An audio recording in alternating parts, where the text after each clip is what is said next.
Medical कर्तृपक्षों मनमुखी कार्य medical परिसर अलिया aversion सीधा सड़क सहर मुख्य रास्ता कड़े पकाउथबारु सृष्टि होइछि दुर्गंध और भरी रही असंतोष। मयूरभंज जिला करंजिया सहर एक गुरुत्वपूर्ण मुख्य रास्ता कड़े मेडिकल परिसर अलिया आवर्जना फिंगा जाता दृश्य देखा मिली। यह रास्ता दे प्रतिदिन सकाळु हजार हजार लोक यातायात करुवा बेले दुर्गंधरे से अत्यधिक प्रभावित होती। रास्ता कड़े फिंगा जाता मेडिकल आवर्जना जो स्थानीय लोक और यात्री श्वासकष्ट असह्य दुर्गंध सम्मुखीन होती।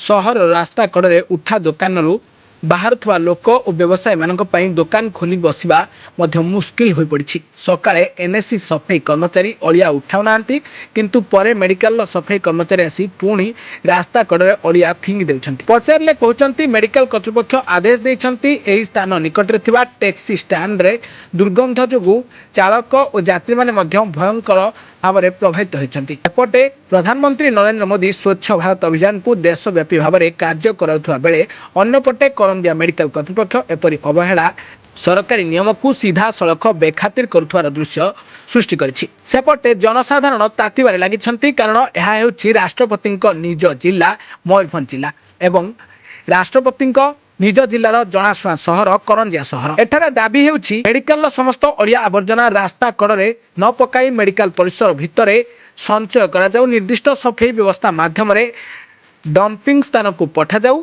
एने प्रशासन तुरंत हस्तक्षेप करी कठोर पदक्षेप नेबा को स्थानीय लोक दृढ़ दाबी करछंती। एबे देखिबाकू बाकी रहिला प्रशासन केबे एही अवहेला उपरे लगाम लगाउछि ना आगकू मध्य एबळी अवहेला चालू रहिबो। मयूरभंजରୁ ସୁମନ୍ତ ପାତ୍ରଙ୍କ रिपोर्ट, ब्लैकेट न्यूज ओडिया।